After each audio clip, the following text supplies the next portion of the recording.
وخير الهدي هدي محمد صلى الله عليه وسلم وشر الأمور محدثاتها وكل محدثة بدعة وكل بدعة ضلالة وكل ضلالة في النار. اللهم صل على محمد وعلى آل محمد كما صليت على إبراهيم وعلى آل إبراهيم إنك حميد مجيد. اللهم بارك على محمد وعلى آل محمد كما باركت على إبراهيم وعلى آل إبراهيم إنك حميد مجيد. أعوذ بالله من الشيطان الرجيم.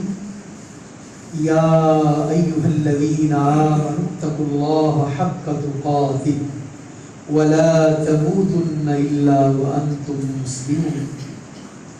قال الله عز وجل: يا أيها الناس اتقوا ربكم الذي خلقكم من نفس واحدة وخلق منها زوجها وبث منهما رجالا كثيرا ونساء واتقوا الله الذي تساءلون به والأرحام إن الله كان عليكم رقيبا.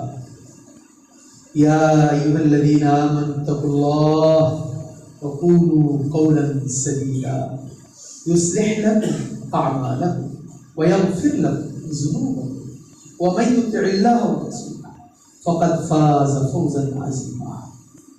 رب اشرح لي صدري ويسر لي أمري واحلل عقدة من لساني يفقهوا قولي واجعل لي وزيرا من أهلي رب زدني علما رب زدني فهما.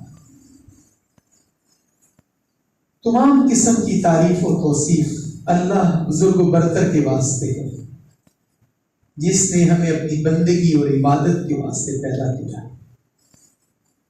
لا تعداد بے شمار درود و سلام نبیوں کے امام سرتاج الرسول خیر الرسول سیدنا محمد رسول اللہ صلی اللہ علیہ وآلہ آلہ وآصحابہ وسلم کی ذات اقدس و گھر پر رب العالمین نے آپ کو رحمت للعالمین بنا کر مبعوث فرمایا. حضرات گرامی قدر، آج ربیع الاول کی 5 تاریخ ہے. ہمارے ہاں جب ربیع الاول شریف کا مہینہ آتا ہے تو ماحول اور انوائرمنٹ چینج ہو جاتا ہے. ہم گویا کہ اپنے آپ کو محبت رسول میں یا تھوڑا سا ایک درجہ آگے بڑھیں تو عشق رسول میں رنگنے کی کوشش کرتے ہیں. یا جب محرم الحرام آتا ہے تو ہم اپنے آپ کو اہل بیت کی محبت میں یا اس میں رکھنے کی کوشش کرتے ہیں. سوال یہ پیدا ہوتا ہے کہ اللہ تعالیٰ نے اپنے نبی حضرت محمد صلی اللہ علیہ وسلم کو جو مبعوث کیا ہے کس لیے مبعوث کیا ہے، کیوں مبعوث کیا ہے؟ ایک ہے ہمارا نقطہ نظر کے سونا آیا تھے ساجی گہری گلیاں بازار کہ حضور کے ہم جشن منائیں گے، ایک ہمارا نقطہ نظر ہے. لیکن اللہ نے جو اپنے نبی کو دنیا میں مبعوث کیا ہے تو رسول اللہ صلی اللہ علیہ وسلم کی آمد کا کیا مقصد ہے؟ آپ ماشاءاللہ سارے سمجھدار ہو گیا. ہم جو کوئی پروڈکٹ باہر سے منگواتے ہیں تو اس پروڈکٹ کے ساتھ اس کی مینول بک ہوتی ہے، اس کی گائیڈ ہوتی ہے، اس میں لکھا ہوتا ہے کہ بھائی اس کو اس طرح استعمال کرنا ہے، یہ اس پرپس کے لیے یوز ہوتی ہے، یہ اس کا مقصد ہے. یعنی ہم نے آج تک کبھی ایسا نہیں کیا ہے کہ ہم نے بلب یا ٹیوب لائٹس باہر سے منگوائی اور ہم ان کے بارے میں کہیں کہ یہ ہوا دیتی ہے. ایسا کبھی نہیں. اور ایسا کبھی نہیں ہوا کہ ہم نے پنکھے منگوائے اور پنکھوں کے بارے میں ہم نے کہا کہ یہ پنکھا روشنی دیتا ہے. پنکھے کا کام ہوا دینا. میرے عزیزوں، میرے بھائی دوستوں، اللہ تعالیٰ نے اپنے نبی حضرت محمد صلی اللہ علیہ وسلم کو جو اس دنیا میں مبعوث کیا ہے تو آپ کی بعثت کا مقصد بھی اللہ نے خود بیان کیا. تو ہم بجائے اس کے کہ ہم اپنی تعبیر کریں، اپنا ترجمہ تشریح کریں، اپنا نقطہ نظر بیان کریں، ہم اللہ تعالیٰ سے پوچھتے ہیں کہ اے اللہ، آپ نے جو اپنے نبی کو مبعوث کیا ہے تو ہمارے نبی نے کس لیے اللہ تعالیٰ نے اپنے نبی کو بھیجا؟ تو اللہ تعالیٰ اس کا خود جواب دے گا. اللہ تعالیٰ کہتے ہیں کہ پہلی بات تو یہ ہے کہ یہ جو نبی حضرت محمد صلی اللہ علیہ وسلم ہیں ان کو سیدنا ابراہیم علیہ السلام نے دعا میں مانگا. اور قرآن پاک میں اللہ نے اس دعا کا ذکر کر دیا سورہ البقرہ. تو اللہ تعالیٰ کیا فرماتے ہیں؟ اعوذ باللہ من الشیطان الرجیم ربنا وابعث فیہم رسولا منہم یتلو علیہم آیاتک ویعلمہم الکتاب والحکمہ ویزکیہم. سیدنا ابراہیم علیہ السلام کیا دعا کر رہے ہیں؟ یا اللہ ان میں اپنا ایک نبی اور رسول بھیج جو انہی میں سے ہو اور وہ نبی آ کر تیری آیات ان پر تلاوت کرے, انہیں کتاب و حکمت سکھائے اور ان کا تزکیہ نفس کرے. یہ مانگا تھا سیدنا ابراہیم نے رسول اللہ صلی اللہ علیہ وسلم کے لیے جب دعا مانگی. اسی لیے تو ہم کہتے ہیں کہ اللہ کے نبی صلی اللہ علیہ وسلم دعائے خلیل سیدنا ابراہیم علیہ السلام کی دعا. پھر جب اللہ تعالیٰ نے نبی پاک کو مبعوث کیا تو اللہ سبحانہ و تعالیٰ نے ارشاد فرمایا, یہ بھی بڑی توجہ طلب بات ہے, سورہ آل عمران آیت نمبر 164. تو اللہ سبحانہ و تعالیٰ نے فرمایا لقد من اللہ علی المؤمنین. اللہ تعالیٰ کیا کہتے ہیں؟ بلا شبہ یقیناً اللہ نے مومنوں پر احسان کیا. یا اللہ تیرے تو بہت سارے احسان ہیں, ہم تو سانس ہی نہیں لے سکتے تیرے احسان کے بغیر. یہ کس احسان کی اللہ تعالیٰ بات کر رہے ہیں؟ اللہ تعالیٰ کہتے ہیں میرے بہت احسان ہیں لیکن میں نے کبھی کوئی احسان جتلایا نہیں تم پر, لیکن یہ احسان اتنا بڑا ہے. اور وہ احسان کیا ہے؟ اذ بعث فیہم رسولا من انفسہم. وہ احسان یہ ہے کہ جب میں نے تمہارے اندر تمہیں میں سے ایک رسول کو بھیجا. اور اس رسول نے کیا کیا؟ اس رسول کا کام کیا ہے؟ اس رسول کا مقصد کیا ہے؟ یہ آج میں بات سمجھانا چاہتا ہوں کہ مقصد آمد رسول کیا ہے. رسول اللہ صلی اللہ علیہ وسلم کی آمد کا مقصد کیا ہے؟ دیکھنا کہیں ایسا نہ ہو جائے کہ میں اس مقصد سے ہٹ جاؤں, میں گلیوں کی تزئین و آرائش کرتا رہوں, میں جھنڈے لہراتا رہوں, میں ناو خوانی کرتا رہوں. کرنی چاہیے لیکن کیا یہ مقصد تھا؟ تو اللہ تعالیٰ نے خود بتایا کہ اس نبی کو میں نے اس لیے بھیجا تاکہ وہ نبی آ کر کیا کرے؟ یتلو علیہم آیاتہ, وہ اللہ کی آیات تلاوت کرے, ویزکیہم, وہ تزکیہ نفس کرے, ویعلمہم الکتاب والحکمہ, وہ آ کر کتاب و حکمت سکھائے. وَإِن كَانُوا مِن قَبْلُ لَفِي ضَلَالٍ مُبِينٍ, اور اس نبی کے آنے سے پہلے تو تم کھلی گمراہی میں تھے, تم واضح گمراہی میں تھے. حضرات گرامی قدر, اس بات کو سمجھیے کہ اللہ سبحانہ و تعالیٰ نے ہمیں پیدا کیا, ہمیں ماں باپ دیے, ہمیں رہنے کے لیے زمین دی, چھت کے لیے آسمان دیا, زمین سے اناج اگایا. یہ سارے اللہ کے احسان ہیں. لیکن یہ ساری چیزیں تو اللہ تعالیٰ ان کو بھی دیتا ہے جو اللہ کو مانتے نہیں, جو اللہ کی نافرمانی کرتے. روٹی تو اللہ تعالیٰ ان کو بھی دیتا ہے جو نعوذ باللہ اللہ کے وجود کا انکار کر دیتے ہیں. تو پھر اس احسان کا کیا مطلب ہے؟ میں آپ کی توجہ چاہوں گا. انسان کو بلا شبہ خوراک کی, پانی کی, کھانے پینے کی ضرورت ہے, لیکن یہ ضرورت اس کے بدن کی غذائی قلت کو پورا کرتی ہے. تو اللہ تعالیٰ نے انسان کو روح اور بدن دو چیزوں سے بنایا ہے. ایک بندے کی روح ہے, ایک بندے کا بدن جسم. جسم کی ضروریات زمین سے نکلتی ہے اور روح کی ضرورت آسمان سے آتی ہے. اور روح کو سرشار کرنے کے لیے, روح کی غذا کے لیے اللہ تعالیٰ نبیوں کو بھیجتا ہے. نبی آ کر کے لوگوں کا روحانی علاج کرتے. یہ ہم نے سنا نا, لوگوں کا جسمانی اور روحانی علاج. جسمانی علاج تو بہت سارے ہیں, لیکن وہ جو روحانی علاج جس کے بارے میں حضرت اقبال نے کہا, اس بھٹکے ہوئے آہو کو پھر سوئے حرم لے چل. یہ جو ہماری روح بھٹک جاتی ہے, اس روح کی اصلاح کے لیے پھر اللہ نبیوں کو بھیجتا. تو میرے عزیزو, جسمانی خوراک اگر بندہ بھوکا رہ لے تو کوئی بات نہیں ہے، لیکن روحانی غذا جو ہے اس کے بغیر تو بندے کا بڑا نقصان ہو جاتا ہے۔ یہ مسئلہ میں آج آپ سے عرض کرنا چاہتا ہوں۔ جسمانی خوراک زمین سے نکلتی ہے، پھل ہے، فروٹ ہے، اناج ہے، غلہ ہے، لیکن یہ جسمانی غذا اللہ ہر کسی کو دیتا ہے، کافروں کو بھی دیتا ہے، مسلمانوں کو بھی دیتا ہے، ماننے والوں کو بھی دیتا ہے، نہ ماننے والوں کو بھی دیتا ہے۔ لیکن جو روحانی خوراک ہے وہ صرف انہیں ملتی ہے جو مانتے ہیں، جو اپنی روح کو پیش کرتے ہیں، جو اپنی روح کی اصلاح کرنا چاہتے ہیں۔ دیکھیے، جس طرح ہماری آنکھ کو دیکھنے کے لیے ایکسٹرنل روشنی کی ضرورت ہے، یعنی اگر یہاں بالکل بلیک ہو پورے، لائٹیں ساری بند ہو رہے ہیں، مجھے آنکھ سے نظر آتا ہے لیکن نظر نہیں آئے گا، مجھے آنکھ سے دیکھنے کے لیے الگ سے کسی روشنی کی ضرورت ہوگی۔ اسی طرح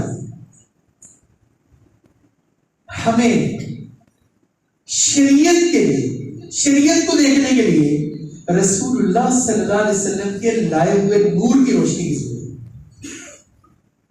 بس اوقات ایسے ہوتا ہے کہ دیکھیں ہماری عقل بہت بڑی ہے، عقل اور وحی کے اندر دو چیزیں ہیں، عقل اور وحی میں ٹکراؤ آ جاتا ہے۔ بس اوقات ہماری عقل بس اوقات کہتی ہے کہ یہ چیز سمجھ میں نہیں آ رہی، لیکن وحی کیا کہتی نہیں ایسے کرنا ہے۔ مثال کے طور پر سیدنا علی کرم اللہ وجہ الکریم کے متعلق ایک بات بڑی معروف ہے کہ انہوں نے ایک دن رسالت مآب صلی اللہ علیہ وسلم نے پوچھا کہ حضور، یہ جو ہم موزوں کے اوپر مسح کرتے ہیں، جرابوں پر مسح کرتے ہیں، تو یہ موزے تو نیچے سے کرتے ہوتے ہیں، تو مسح ہم اوپر سے کرتے ہیں، تو نیچے سے مسح ہونا چاہیے۔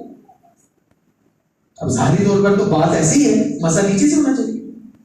رسول اللہ صلی اللہ علیہ وسلم فرمایا، پیارے علی، اگر دین آپ کی عقل کے مطابق ہوتا تو مسح نیچے سے بنتا تھا۔ دین چونکہ شریعت الہی کو مان لینے کا نام ہے، دین مسح اوپر سے ہوگا۔ اب عقل اور وحی کی جو کشمکش ہے، یہ جو کلیش آف سویلائزیشن ہے، یہ جو تہذیبوں کا ٹکراؤ ہے، یہ جو تہذیبوں کا کنٹرڈکشن ہے، جس کے اوپر ایک پوری دنیا کھڑی ہوئی ہے، وہ کہتے ہیں مولوی وحی کی بات کرتا ہے، دنیا عقل کی بات کرتی ہے۔ یہ جو کلیش ہے یہ کیسے حل ہوگا؟ یہ وحی کے ذریعہ ہے۔ ہمیں اپنی عقل کو وحی کے تابع کرنا پڑے گا، ہمیں اپنی عقل کو وحی کی بات ماننی پڑے گی۔ عقل میں نہیں آتی بات، ایک بات عقل میں نہیں آتی لیکن وحی نے کہہ دیا۔ تو اب رسول اللہ صلی اللہ علیہ وسلم کے آنے کا جو مقصد تھا وہ یہ تھا کہ لوگوں کو کہیں کہ تمہاری سیولائزیشن، تمہاری تہذیب، تمہارا تمدن۔ اب آپ دیکھیں نا کہ جب اللہ کے نبی صلی اللہ علیہ وسلم جس معاشرے میں آئے وہاں خوشیاں غمیاں تو ہوتی تھی نا، وہاں لوگوں کی شادیاں ہوتی تھی، نکاح ہوتے تھے، بندگی عبادت بھی ہوتی تھی۔ لوگ بیت اللہ کا طواف نہیں کرتے، ننگے ہو کر لیتے تھے۔ لوگ اپنی بہنوں کو حصہ نہیں دیتے تھے، لوگ اپنی بیٹیوں کو زندہ درگور کر دیتے تھے، لوگ اپنی ماؤں سے نکاح کر لیتے تھے، لوگ اپنی ماؤں کو جیسے وراثت تقسیم ہوتی ہے ایسے تقسیم کرتے تھے۔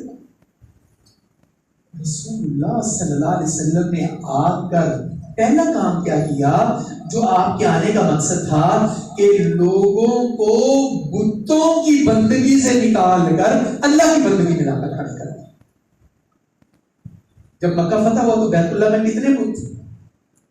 وہ سارے ان بتوں کی عبادت کرتے تھے۔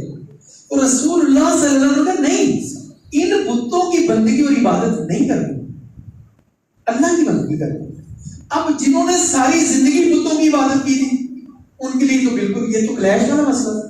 پھر کلیش ہوا، وہ کلیش ہوا، اور آپ دیکھیں اس بات کو ٹھنڈے دل سے سوچیں۔ اس کلیش کے نتیجے میں پھر ہم بات کریں گے رسول اللہ کی مکی زندگی کی بات کریں گے، مدنی زندگی کی بات کریں گے، ہجرت کی بات کریں گے۔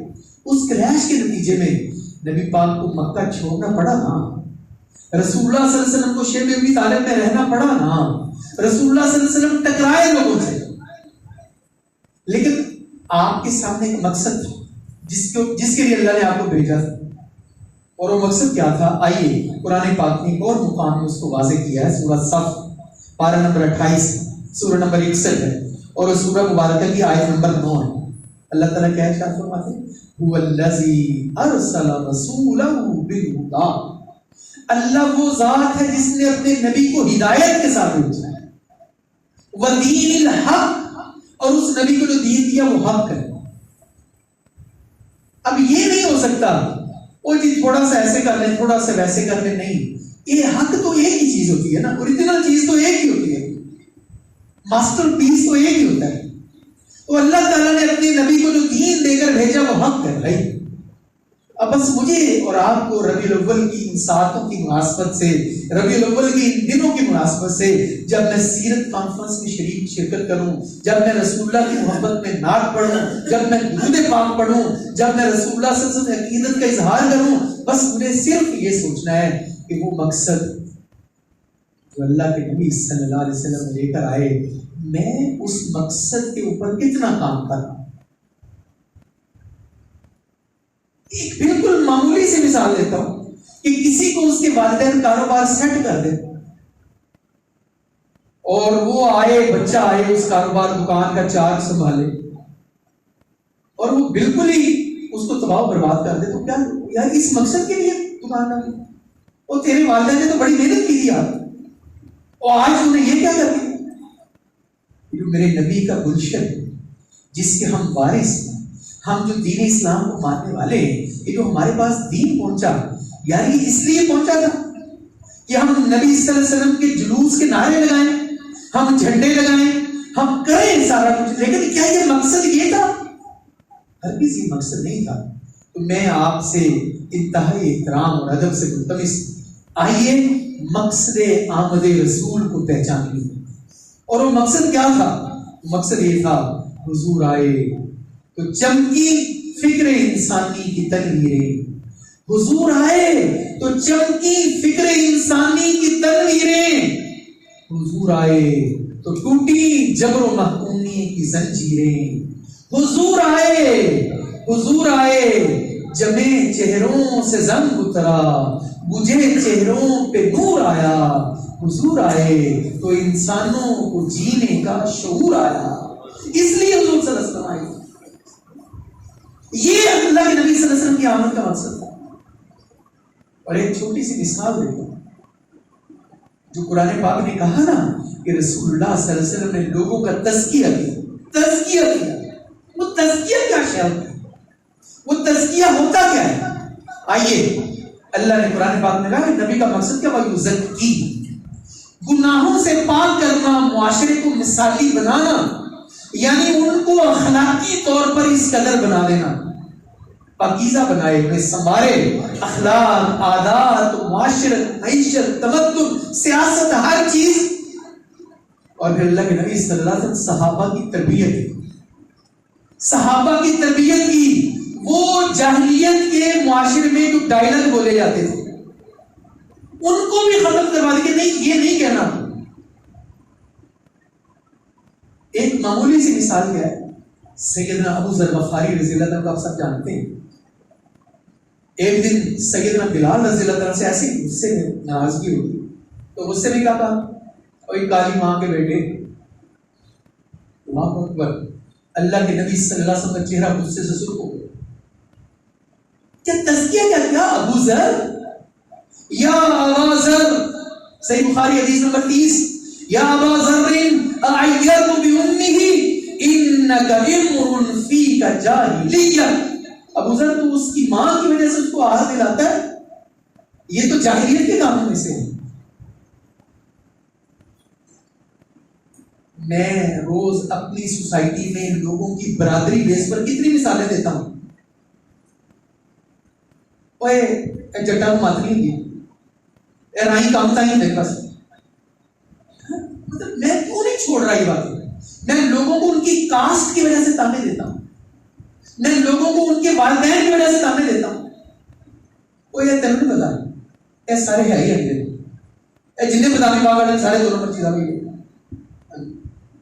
یہ کیوں کرتے ہیں؟ یہ کب باز آئیں گے ہم؟ اللہ کے نبی صلی اللہ علیہ وسلم نے آ کر کہ نہیں، جو ہو چکا زمانہ جاہلیت میں ہو چکا، اب نہیں. اچھا ویسے ہم کیا کہتے ہیں؟ وہ دنیا چاہتے پہنچ کی دوسری ہر جگہ سے کرتے. اور یار دنیا کی ترقی کی مثالیں تو میں دوں، جو تمدن و تہذیب، جو اخلاق میرے نبی لے کر آئے، ان کو میں نے کب اپنانا ہے؟ ان پر میں نے کب عمل کرنا ہے؟ میں نے بڑا کب ہونا ہے؟ کب میں نے شعوری طور پر ان چیزوں کو سیکھا؟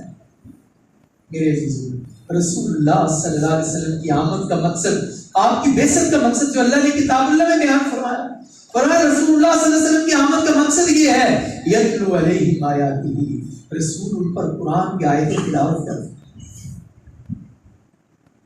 سینے پر ہاتھ رکھ کر دیانتداری سے بتائیں میں اس رسول کو ماننے والا ہوں، میں قرآن کب پڑھتا ہوں، میں تو قرآن خوانی کرتا ہوں، مردوں کو بچانے کے لیے کرتا ہوں، میرے کیا مقصد اللہ کے نبی کا پہچانا، اور میں ابھی تک نور بشر کے جھگڑوں میں پھنسا ہوں، میں اس وقت قرآن قرآن چاہیے جو بزرگ فوت ہو گئی وہ 10-20 قرآن پاک جمع کر دیں، یہ مقصد ہے قرآن پاک؟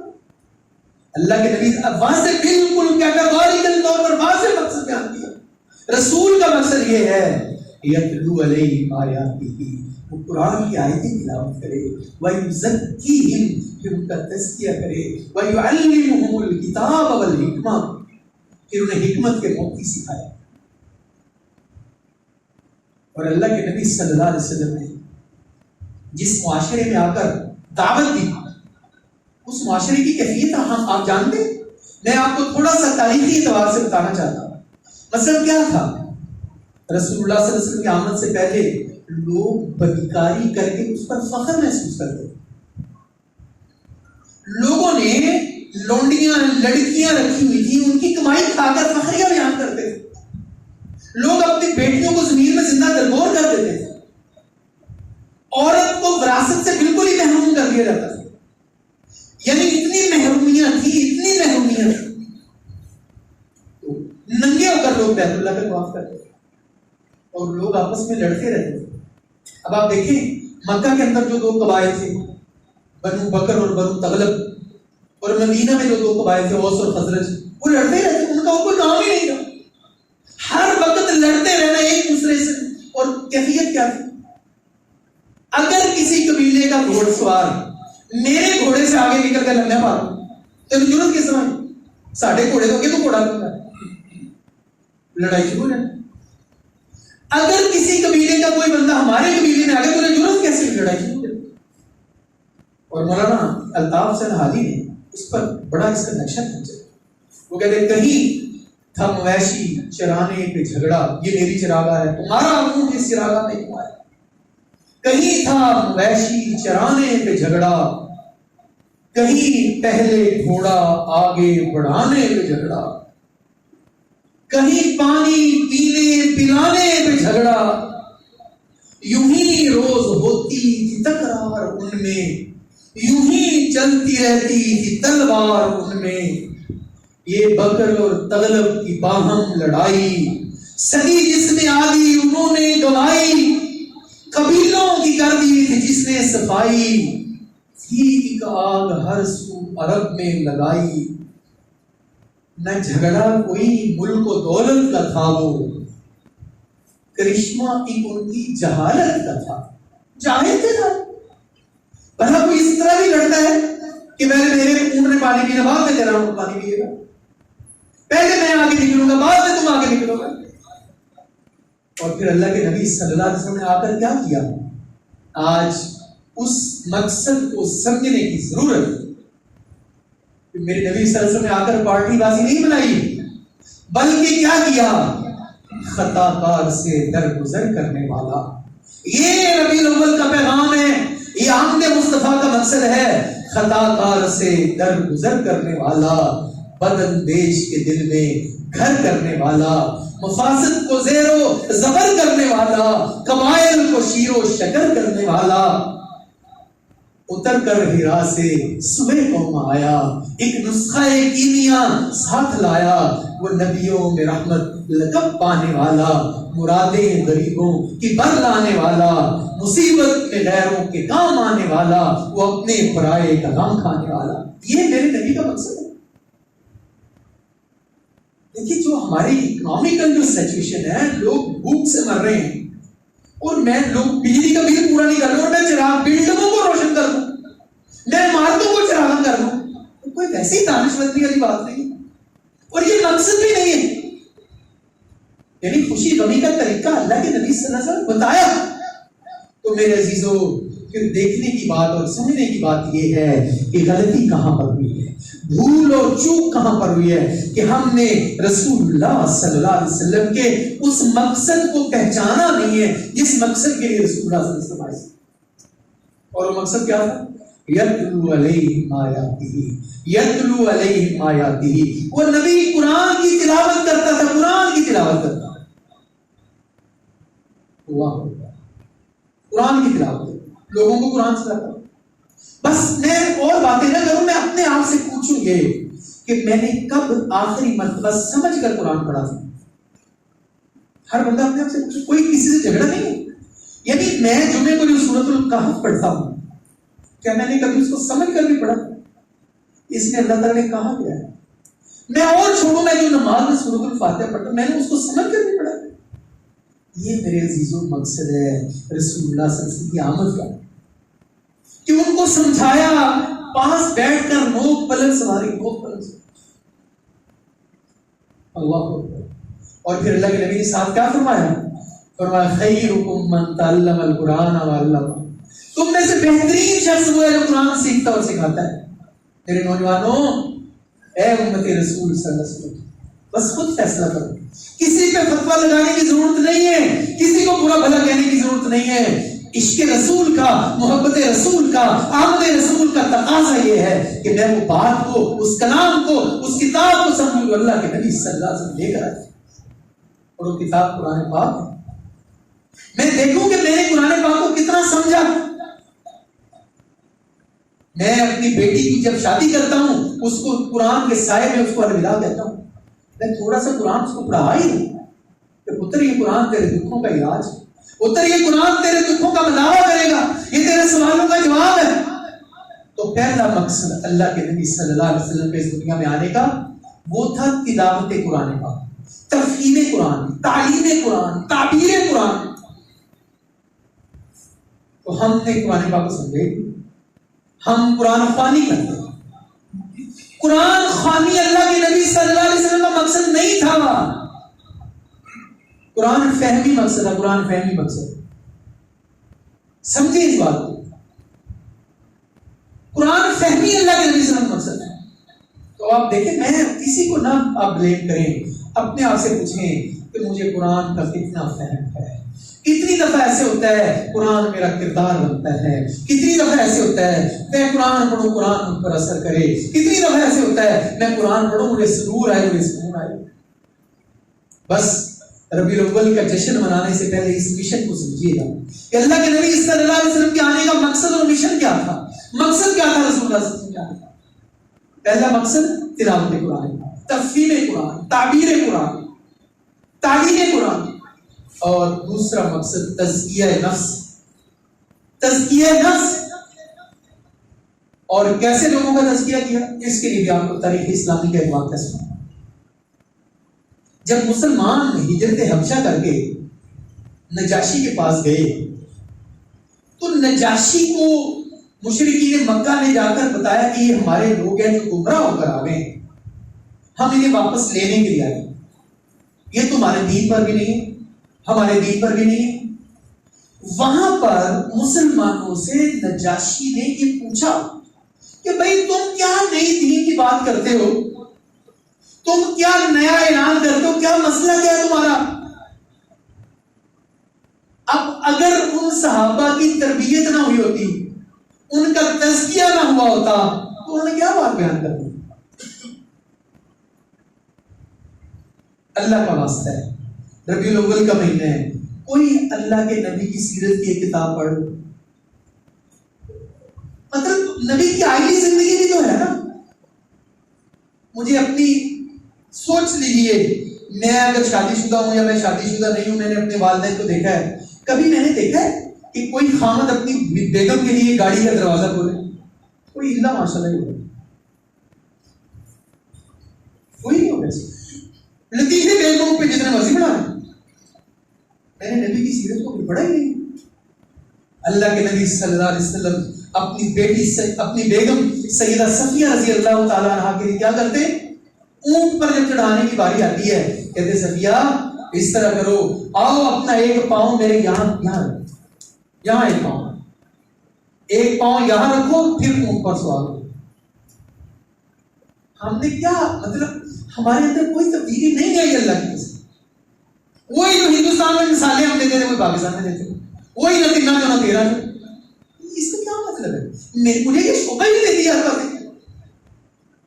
میں مسلمان ہوں, میں رسول اللہ صلی اللہ علیہ وسلم کا امتی ہوں, پھر میں نے اللہ کے نبی کی آمد کے مقصد کو پہچانا ہی نہیں ہے کہ آج بھی میں لوگوں کے بارے میں کہوں جنہیں ان کو چٹا ہونا مجھے کالا ہو سکتا ہے, ان کو چٹا لگا تھا تو نہیں جانتا. میں اللہ علی بھی ذات صدور ہے, وہ دلوں کے حال جانتا ہے. میں چینج ہونے کو تیار نہیں, میں اگلے بندے پر فتویٰ لگا دیتا ہوں, پوچھتا نہیں ہوں. میرے نبی نے کیا کہا؟ میرے نبی نے کہا نہیں, چھوٹی چھوٹی چیز کی وضاحت کی. رات کی تاریکی میں اپنی بیگم کے ساتھ کھڑے ہوئے تھے مسجد نبوی کے مدینے میں, ساتھ سے 2 انصاری صحابہ گزر گئے.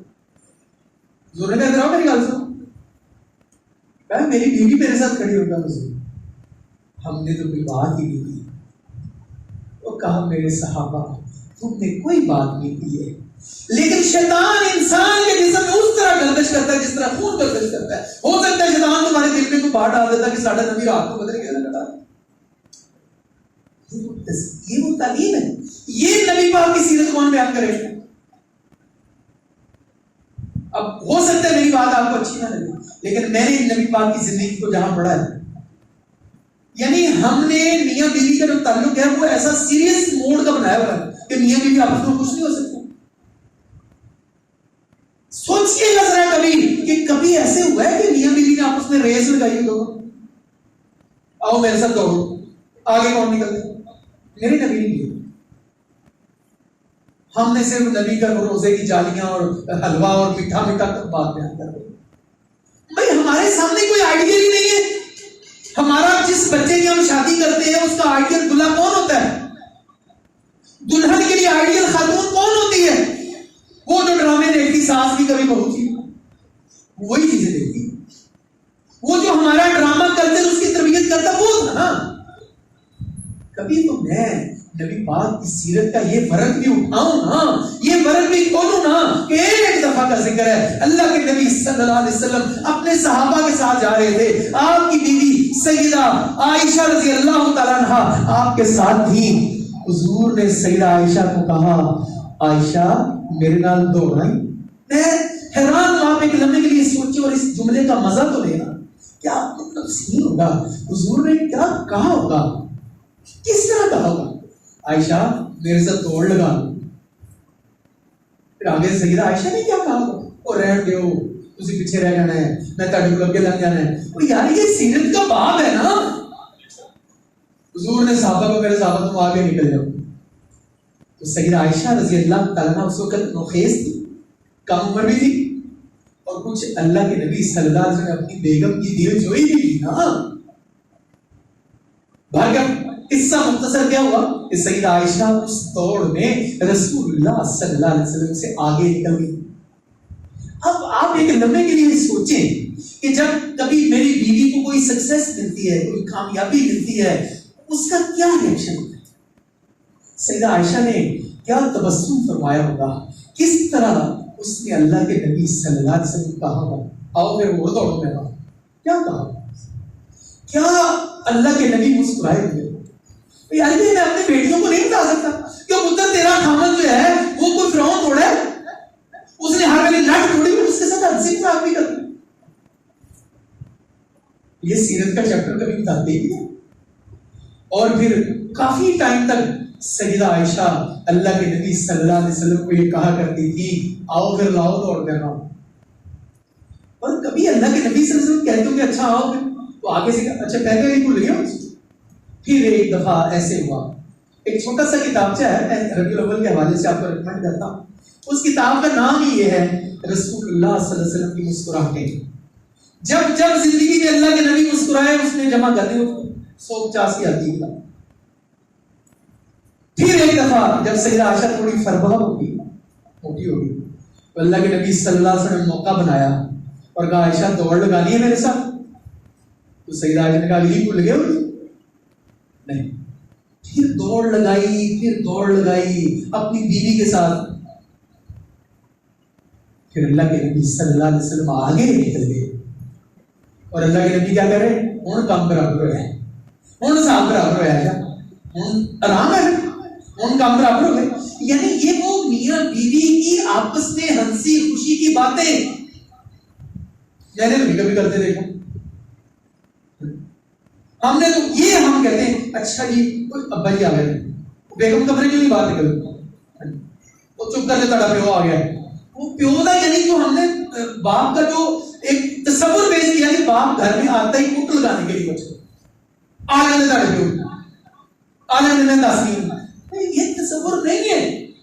اللہ کا مسئلہ میرے عزیزو رسول اللہ صلی اللہ علیہ وسلم کی سیرت کا یہ بھی باب ہے.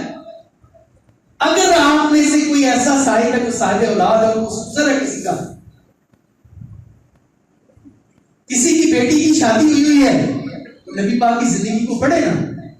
ایک دفعہ کا ذکر ہے اللہ کے نبی صلی اللہ علیہ وسلم سیدنا علی رضی اللہ تعالیٰ عنہ کے گھر گئے. رات کا ٹائم تھا. سیدنا علی اور سیدہ فاطمہ سلام اللہ اپنے بستر میں جا چکے تھے. وہ دروازہ کھولنے کے لیے اٹھے. اللہ کے نبی کا نہیں میں ایسے آ جاتا ہوں. پردہ ہٹایا اور ان کے اس بستر میں اللہ کے نبی صلی اللہ علیہ وسلم چلے گئے. جدھر آپ کا داماد اور آپ کی بیٹی تھے ادھر چلے گئے. اسی ایک کے لحاظ میں چلے گئے. کوئی ایک آدھ مثال تو ایسی زندگی میں بنائے نا کہ میں کہوں نہیں یہ بھی میرے نبی کی سنت ہے. اور داماد کو جو ہم پورٹریٹ کرتے ہیں داماد کا جو بس پھنس گئے. انہوں لوگوں نے دسیا سی بڑا اچھا ہے ان کی کری یار ہم نے مطلب ہم اسی جو کے رہے ہیں.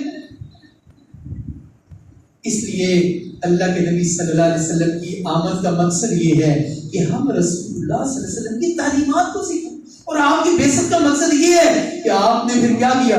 وہ نجاشی سے جب دائرہ ہوا نا تو نجاشی نے کہا ہاں بھائی بتاؤ یہ تم ایک نئے دین کی بات کرتے ہو. تو پھر وہ جن کا تزکیہ اللہ کے نبی نے کیا تھا جن کی تعلیم اللہ کے نبی صلی اللہ علیہ وسلم نے کی تھی وہ پھر بولے. انہوں نے کہا بادشاہ بات سنو ایھا الملک کنا قوما اہل الجاہلیہ ہم بلا شبہ جاہل قوم تھے. نعبد الاصنام ہم بتوں کے پجاری تھے. ناکل المیتہ ہم مردان کھاتے تھے. وناکل الفواحش ہم برائیوں کا ارتکاب کرتے تھے. ونقطع الارحام ہم رشتے توڑتے تھے. ونسیء الجوار ہم پڑوسیوں کو ستاتے تھے. یاکل القوی منا الضعیف ہم میں جو طاقتور تھا وہ کمزور کو کھا جاتا تھا. فکنا علی ذلک ہم اسی حالت میں تھے.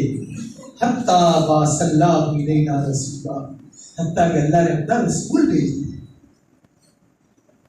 حتیٰ کہ اللہ کے رسول تشریف لے آئے. نعرف نسبہ ہم آپ کے حسب و نسب کو جانتے تھے. وصدقہ وامانتہ آپ کے امانت و دیانت کو جانتے تھے. وعفافہ آپ کے درگزر کو جانتے تھے. پھر کیا ہوا اس نبی نے آ کر تمہیں کیا کہا کہ سب نے جلوس نکالنا ہے سب نے جشن منانا ہے؟ نہیں. اس نبی نے آ کر کیا کہا فدعانا الی اللہ وحدہ. اس نبی نے آ کر ایک اللہ کی توحید کی دعوت دی. وَنَعْبُدَهُ اور ہم اس اللہ کی عبادت کرنے لگ گئے. وَنَخْلَعُ مَا كُنَّا نَعْبُدُ نَحْنُ وَآبَاؤُنَا اور ہم نے چھوڑ دیے وہ سارے طریقے جن کی ہم آپ سے پہلے اور ہمارے باپ اجداد عبادت کرتے تھے. من الحجارہ پتھروں والاوثان اور بتوں کی. پہلے جو تھا وہ تو تھا نا وہ ہم نے سارا کچھ چھوڑ دیا. وَأَمَرَنَا بِالصِّدْقِ الْحَدِيثِ اور اس نبی نے ہمیں آ کر کیا کہا سچ بولنے کا حکم دیا. میرے نبی کی آمد کا مقصد سچ بولنا تھا. وَأَدَاءِ الْأَمَانَةِ اس نبی نے آ کر امانت کو ادا کرنے کا حکم دیا. وَصِلَةِ الرَّحِمِ اس نبی نے صلہ رحمی کا حکم دیا. وَحُسْنِ الْجِوَارِ اس نے پڑوسیوں سے اس نے سلوک کا حکم دیا. وَالْكَفِّ عَنِ الْمَحَارِمِ لوگوں کی عزتیں اچھالنے سے منع کیا. ہم کیا کرتے ہیں؟ ہم تو پھر جب کسی کا توا لگاتے ہیں نا اور پھر کسی کے بارے میں اچھی بدخوئیاں کر کے تو میرے کو آئیں گے سر میں پھر تیرے سامنے کچا چٹا نہ لیتا ہوں تو ٹائم بہت ہو گیا. یہ ہمارا ہمیں ذہن نہیں. ہم مسلمان ہیں، یہ ہمارا شیوا نہیں ہے، ہم رسول اللہ صلی اللہ علیہ وسلم کے غلام ہیں، ہم رسول اللہ صلی اللہ علیہ وسلم کے امتی ہیں۔ اور کیا کہا اس نبی نے آ کر ہمیں کہا کہ تم نے جھوٹ نہیں بولنا، یتیموں کا مال نہیں کھانا، پاک دامن عورتوں پر تہمت نہیں لگانی۔ ہم نے ایسے کرنا شروع کر دیا۔ اس نبی نے کہا نماز پڑھنی ہے، یعنی اسلام کے سارے ارکان گن گن کر بتائے، اور کہا فصدقناہ وآمنا بہ، بہت توجہ طلب جملہ ہے، فصدقناہ وآمنا بہ، ہم نے اس نبی کی تصدیق کی اور اس نبی پر ایمان لے آئے۔ ہم نے سارا کچھ کیا انتہائی معذرت کے ساتھ، نہ ہم نے اس نبی کی تصدیق کی ابھی تک، نہ اس نبی پر ابھی تک ایمان لے آئے ہیں، ہم جشن کے چکروں میں ہیں۔ اللہ تعالیٰ مجھے اور آپ کو کہنے سننے سے زیادہ عمل کی توفیق عطا فرمائے۔ آئندہ جمعہ یہاں سے انشاءاللہ شروع کریں گے۔ وآخر دعوانا الحمدللہ۔